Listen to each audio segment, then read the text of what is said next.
สบายดีคลิปนี้จะพาทุกคนไปเที่ยวที่หลวงพระบางเนาะไปแบบไปคนเดียว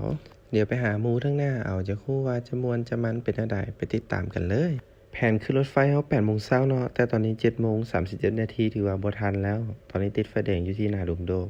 มาก่อนเวลา1 ชั่วโมงจะเป็นการดีเนาะพอแต่ไปฮอดเนาะก็เห็นคนที่มาช้าคือเฮาแล้วก็เขาก็แล่นคือกันในที่สุดก็ได้ขึ้นรถไฟเนาะโอ้รอดตายเหลือ1 นาทีสุดท้ายเทื่อนี้ได้นั่งสั้นประหยัดเนาะ174,000 กีบภายในก็จะมีขายเครื่องต่างๆแต่อันนี้ข้าวจี่ปาเต้แพงหลาย40,000 กีบเมื่อขึ้นรถไฟแล้วก็อย่าลืมรักษาปีของทางไว้เด้อและหาอุปกรณ์เสริมเส้นคลิปนี้เพราะว่าจะมีแสงแดดส่องเนาะอันนี้ต้องสวยได้หลายเลยเพราะว่าปากกลางมันบ่อยู่เมื่อรถไฟจะจอดโซนไผบ่อยากแย่คนหลายก็มาท่าลงตอนแรกๆเด้อและในที่สุดเราก็มาฮอดสถานีรถไฟหลวงพระบางอันดับแรกที่ต้องเฮ็ดเลยก็คือไปซื้อปี้รถตู้เนาะ35,000 กีบเข้าไปในตัวเมืองคันใดก็ได้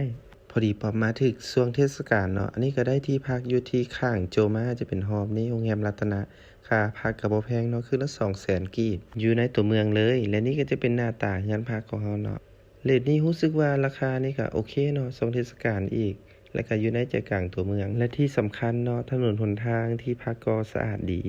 ว่าแล้วเดี๋ยวเราก็ไปเริ่มการเที่ยวกันเลยก่อนอื่นก็ไปเอากาแฟโจมาเนาะเป้าหมายแรกที่เราจะไปมื้อนี้ก็คือตาดแส่หลวงพระบางโดยจะเหมารถไปอยู่ที่380,000 กีบ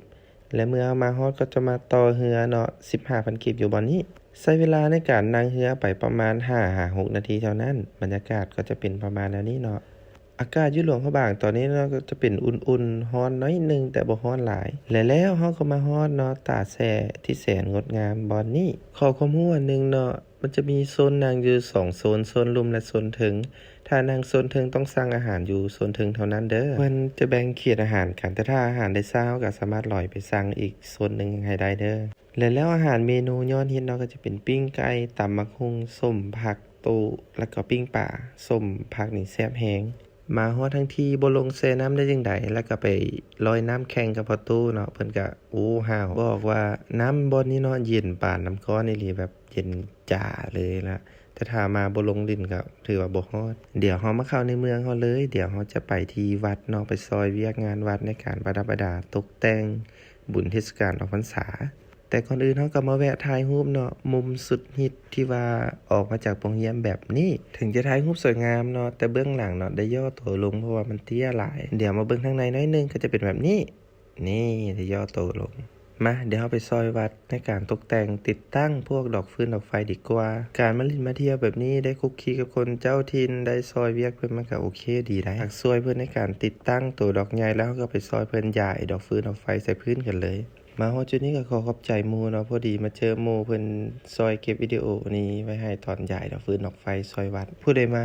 ตอนช่วงออกพรรษา3 มื้อเนาะก็มาซอยได้เนาะเพราะว่าเพิ่นจะเก็บทุกมื้อแล้วก็ย้ายทุกมื้อแบบนี้จนเต็มวัดเมื่อสำเร็จภารกิจแล้วก็กลับเนาะอย่าลืมแวะเบิ่งผลงานนี่สวยงามตระการตารู้สึกปลื้มปิติใจบรรยากาศกลางคืนเนาะตามที่พักตามวัดวาเนาะเพิ่นก็จะติดตั้งดอกไฟแบบนี้เนาะทุกคนสามารถหาซื้อได้เนาะหรือบริจาคน้ำมันสวยวัดก็ได้ไปเดี๋ยวจะพาไปกินของแซ่บมาฮอดหลวงพระบางทันทีเนาะอย่าลืมมากินสิ้นดาดพันๆเด้อด้านในเพิ่นก็จะมีโซนนอกแล้วก็โซนหลังบ้านอยากบอกเลยว่ามักตัวจุ่มเพี้ยนี่แฮงรู้สึกว่าแซ่บโดยเฉพาะตับหวานแต่อย่าสุกินอิ่มหลายเด้อเดี๋ยวเราจะพาไปม่วนต่อนี่ก็คือห้านคิวๆเนาะเป็นห้านที่ว่าเล่นดนตรีสดได้